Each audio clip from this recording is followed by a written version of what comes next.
Hello everyone, teaching बियॉलॉजी में हम सभी का स्वागत करते हैं और आशा करते हैं कि आप सभी ठीक ठाक होंगे। आज का जो वीडियो रहने वाला है, आप सभी जानते हैं कि आज हम बात करेंगे पेपर पैटर्न के बारे में, जो आज डिप्टी इंस्पेक्टर फिशरीज के एग्जाम में पूछा गया। ओके,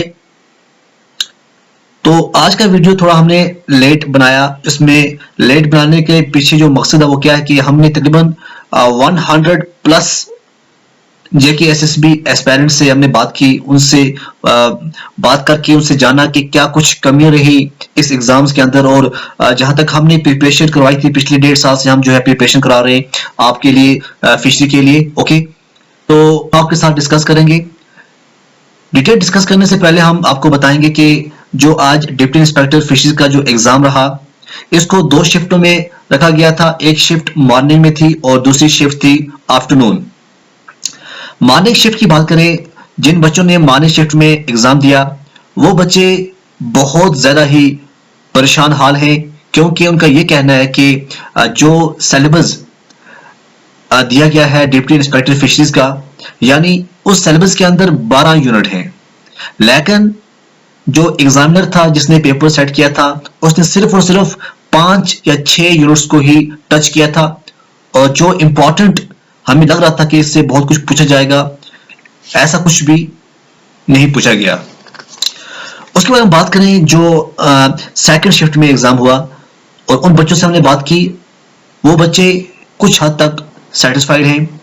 100% तो नहीं है, थोड़े बहुत हैं, लेकिन एज कंपेयर टू अगर हम बात करें जो मॉर्निंग शिफ्ट में थे, मॉर्निंग शिफ्ट वालों से थोड़ा हटके थे, क्योंकि जो आफ्टरनून शिफ्ट में थे उन बच्चों का कहना है कि हर एक यूनिट टच किया गया था, लेकिन उन्होंने भी ये कहा कि 2-3 यूनिट जो थे उससे ज्यादा क्वेश्चन पूछे गए थे।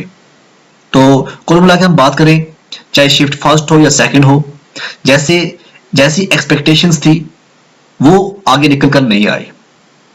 हालांकि हमने पढ़ाने में कोई कसर बाकी नहीं छोड़ी थी, क्योंकि हमने न कोई आज तक एग्जाम सेट किया, ना हमने कभी डिप्टी इंस्पेक्टर का कोई फिशरी का एग्जाम हुआ इस सिलेबस के पैटर्न पर। फर्स्ट टाइम ऐसा हुआ कि डिप्टी इंस्पेक्टर का इस सिलेबस को लेकर एग्जाम हुआ और बहुत सी कंफ्यूजन जो है वो जो बच्चों में होती थी अब निकल के आ रही है। पहली बात क्या है कि अगर हम बात करें वेटेज की, एज पर जो यहाँ पे यूनिट्स हैं, यूनिट्स को देखकर अगर वेटेज की बात करें, मार्क्स डिस्ट्रीब्यूशन की बात करें, ये आप बिल्कुल दिमाग से निकाल दो कि अगर 12 यूनिट हैं, 12 यूनिट्स में से 12 यूनिट टच में होंगे। एग्जामिनर चाहे जो यहाँ पे आपको यूनिट 1 नजर आ रहा है, प्रिंसिपल ऑफ टैक्सोनॉमी, सिर्फ इसी के बारे में आपको 120 क्वेश्चन डाल दे, आप कुछ नहीं कह सकते, क्योंकि यहाँ पे वेटेज का हिसाब मेंशन किया नहीं है सिलेबस के ऊपर। सबसे बड़ी प्रॉब्लम ये है। ओके, अगर एक अच्छे एग्जामिनर ने आज पेपर सेट किया होता तो शायद वो हर एक यूनिट को टच करता और जो इंपॉर्टेंस था, जो इंपॉर्टेंट रहता है फिशरी को रिलेटेड, उससे क्वेश्चन पूछते। बट अनफॉर्चुनेटली जहां तक हमने बात की तो हमें ऐसी लगा कि जो क्वेश्चन पूछे जाने चाहिए थे वैसे क्वेश्चन एग्जाम के अंदर नहीं पूछे गए। अब हम थोड़ा बहुत डिस्कस करेंगे कि क्या कुछ पूछा गया। देखिए, अगर हम बात करें जो मॉर्निंग शिफ्ट में एग्जाम हुआ उसमें टैक्सोनॉमी के बारे में जब हमने पूछा, उनका ये कहना था कि जो टैक्सोनॉमी के अंदर नॉमेनक्लेचर है, क्लासिफिकेशन है, इससे कुछ नहीं पूछा गया। ओके, ना मॉर्फोलॉजिकल ना मॉर्फोमेट्रिक क्वेश्चन पूछे गए। ठीक, हाँ, कुछ इनलाइन फिशेस थी 2-3 जिनके बारे में पूछा गया या कमर्शियली इंपॉर्टेंट थी, बाकी ना डीएनए पॉलीमॉर्फिज्म, ना डीएनए बारकोडिंग, ना कैरोटैक्सोनॉमी, ठीक है, ना क्रस्टेशियंस के ऊपर क्वेश्चन। कितने इंपॉर्टेंट लार्वे पढ़ के बच्चे गए थे यहाँ पे कि कौन सा इंपॉर्टेंट लार्वा पूछ सकते हैं, कौन सा इंपॉर्टेंट कैरेक्टर पूछ सकते हैं, मोलस्का के बारे में पूछ सकते हैं, लेकिन एक क्वेश्चन आया था मोलस्का से ऊपर, मोलस्का से बाकी कोई क्वेश्चन खास यहाँ से नहीं आया था, बच्चों का ये कहना है। दूसरी बात करें, जो यूनिट नंबर 2 है, anatomy and physiology of vertebrate, इससे तो कोई क्वेश्चन नहीं आया था, बच्चों का कहना है। ओके, ये आप छोड़ दो totally. Classical and molecular genetics के ऊपर बहुत से क्वेश्चन आए थे, बेसिक क्वेश्चन भी आए थे, मिडिल भी आए थे और टफ क्वेश्चन भी आए थे। तो कहना है बच्चों का कि तकरीबन 20+ क्वेश्चन जो थे वो क्लासिकल एंड मॉलिक्यूलर जेनेटिक्स से पूछे गए थे। ठीक है, इसमें क्या पूछा गया था, बच्चों का कहना है कि जैसे एंजाइम्स जो होते हैं, एंजाइम्स के बारे में बहुत कुछ पूछा गया था। ओके, तो इसलिए आपको भी एंजाइम याद रखना होगा। अब हम क्या बताएं, क्या कुछ नहीं याद रखना होगा, आपको पूरा पढ़ना होगा लेकिन डीप पढ़ना होगा। ठीक है, और एक जैसे किसी के ऊपर भरोसा रखना नहीं है कि नहीं 10.1 से आएंगे, 10 दूसरे से आएंगे। एग्जामिनर चाहे तो एनाटॉमी एंड फिजियोलॉजी से ही 120 क्वेश्चन दे दे, आप कुछ नहीं कहेंगे, ठीक है ना, कुछ कर सकते हैं। तो बच्चों का कहना है कि इसका अच्छा पोर्शन जो है एग्जाम के अंदर आया था। ओके, शुक्र है इसका भी आया था। उसके बाद बात करें जो फ्रेश वाटर एक्वाकल्चर है। फ्रेश वाटर एक्वाकल्चर की जब हम बात की हमने, तो उनका ये कहना है कि फ्रेश वाटर एक्वाकल्चर से क्वेश्चन आए थे, लेक्स के बारे में आए थे, एक्वाकल्चर रिसोर्सेज के बारे में आए थे, रिजर्वर के बारे में आए थे, और वीड्स के बारे में आए थे। वीड्स के बारे में क्वेश्चन कैसे आए थे, उनका ये कहना है कि वहां पे पिक्चर्स डिस्प्ले यहाँ पे और बताना था कि ये कौन सा वीड है। जिसने सिर्फ पढ़ा ही होगा वो तो क्वेश्चन नहीं कर सकता था, क्योंकि जिसने देखा भी होगा वही क्वेश्चन वो अटेम्प्ट कर सकता था, क्योंकि वहां पे मे बी नेपिया हो, एजोला हो, किसी भी वीड का वहां पे पिक्चर दिया गया था, उसको टेक करना था कि हाँ जी ये वीड है। ओके, ये क्वेश्चन आए थे। अब बताएं जो लैंड्स के बारे में हम बात करें या लेक्स के बारे में बात करें, लेक्स के बारे में बोल रहे हैं कि बहुत डीप क्वेश्चन आए थे, ठीक है। लेक्स के बारे में आप जितना कुछ पढ़ सकते हैं, मुझे लगता है आपको एक बुक ही ले आओ, ठीक है, लेक्स के बारे में, तो आप अच्छी तरह पढ़ो, क्योंकि उसके कैरेक्टर जो है, क्लासिफिकेशन जो है, ठीक है, सब कुछ आपको पढ़ना पड़ेगा, क्योंकि बहुत सारे क्वेश्चन जो आए थे उसके कैरेक्टर से आए थे। उसके बाद हम बात करें इसमें कोल्ड वाटर फिश के बारे में, फ्रेश प्रॉन के बारे में, एयर ब्रीथिंग फिश के बारे में कुछ भी नहीं आया था। हाँ, इंडियन मेजर क्रॉप्स के बारे में एक क्वेश्चन कहीं आया था, बोल रहे थे। लिम्नोलॉजी की बात करें, लिम्नोलॉजी में ऐसा था कि जम्मू कश्मीर आप जानते हैं कि पूरे वर्ल्ड के अंदर मशहूर है कि कितने क्वेश्चन आ सकते हैं, यूपीएससी में आते हैं और भी बहुत सारे एग्जाम्स के अंदर आते हैं, लेकिन लिम्नोलॉजी में भी क्वेश्चन जो है बहुत सारे क्वेश्चन नहीं, जिस तरह से एक्सपेक्टेशंस थी वैसे नहीं आए। ओके, हाँ, ऐसा क्वेश्चन आया था कि मानसबल में सबसे ज्यादा कौन सी फिश को काट किया जाता है, ठीक है। ऐसा क्वेश्चन आया था कि आप बताइए जो प्लैंक्टॉन्स हैं उस टर्म को कॉइन किसने किया। तो कई बच्चे हमें यूट्यूब पे बोलते हैं ना कि सर आप 12th स्टैंडर्ड का पढ़ाते हो, कोई कहता है 11th स्टैंडर्ड का पढ़ाते हो। उनको मैं ये बताऊं कि वहां पे ऐसा क्वेश्चन भी था कि जो डीएनए जो मॉडल दिया है उसको किस बेस पे दिया गया, ऐसा क्वेश्चन आया था, ठीक है। डीएनए टीआरएनए के ऊपर कौन से एंजाइम है, ठीक है। प्लैंक्टन के बारे में किसने कॉइन किया था। ये तो बेसिक क्वेश्चन है, बेसिक क्वेश्चन भी पूछते हैं, लेकिन आज हद तब होगी देखिए एसएसबी की तरफ से कि कोई फेमस लेक ऑफ इंडिया के बारे में कुछ नहीं पूछा गया खास, ना एनवायरनमेंट। हाँ, लेक्स के बारे में मैंने पहले बताया आपको कि लेक्स के बारे में आप जितना पढ़े इतना कम है, क्योंकि लेक्स के बारे में आज 8-9 क्वेश्चन आए थे जो बहुत ही मतलब बोले कि टफ नहीं थे, बट बहुत ही डीप क्वेश्चन जो है वो पूछे गए थे। उसके बाद है aquatic ecology and biodiversity, tata bye bye खत्म, कुछ भी नहीं आया था यहाँ से, ठीक है।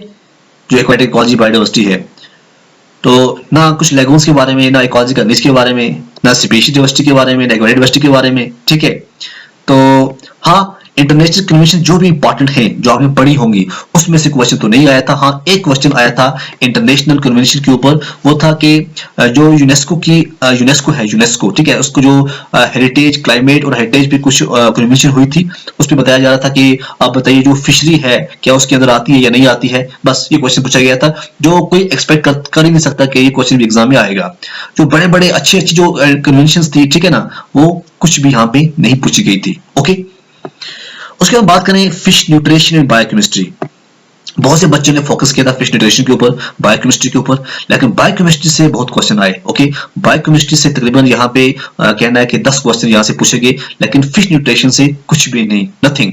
ओके, बाकी क्रिप्स साइकिल की बात करो, इनके जो अंदर जो एंजाइम्स होते हैं उसके बारे में पूछा गया।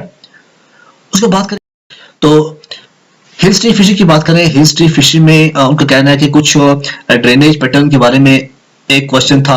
ओके, बायोडाइवर्सिटी के ऊपर कोई क्वेश्चन नहीं था, ना कुछ किल पोटेंशियल के बारे में, ना प्राइमरी सेकेंडरी प्रोडक्टिविटी के बारे में कुछ क्वेश्चन थे, ठीक है। 1-2 क्वेश्चन प्रोडक्टिविटी से आए थे और 1-2 क्वेश्चन जो थे ड्रेनेज पैटर्न से आए थे, और जम्मू कश्मीर से कुछ और खास क्वेश्चन नहीं आए थे। हिस्ट्री फिशरी से, हैचरी मैनेजमेंट से कोई क्वेश्चन नहीं आया था। हैचरी मैनेजमेंट कितना इंपॉर्टेंस रखता है, और जो ये इंस्पेक्टर लगता है, जो इंस्पेक्टर की जो ये ड्यूटी होती है, ठीक है, वो पूरी डिपेंड करती है हैचरी मैनेजमेंट के ऊपर। खासकर इसमें जो चीजें हैचरी मैनेजमेंट के ऊपर होती हैं वो वहां पे वो देखता है, लेकिन कोई क्वेश्चन भी नहीं आया था। पता नहीं कौन सा बंदा था जिसने ये एग्जाम सेट किया था, उसको एबीसी भी नहीं पता है एग्जाम के बारे में जिसने ये सेट किया है। ओके, ऐसे लोग आ जाते हैं जेके एसएसबी में पेपर निकालने के लिए।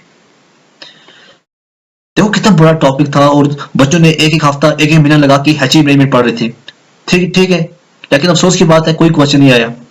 कहाँ गए वो एनेस्थेटिक जो यूज हम करते हैं, कहाँ गए वो ब्रीडिंग टेक्निक्स, कहाँ गई फिश पिट्यूटरी ग्लैंड के बारे में कहा गया, बंड रीडिंग बहुत इंपॉर्टेंट आप बोलते थे, कहां गया?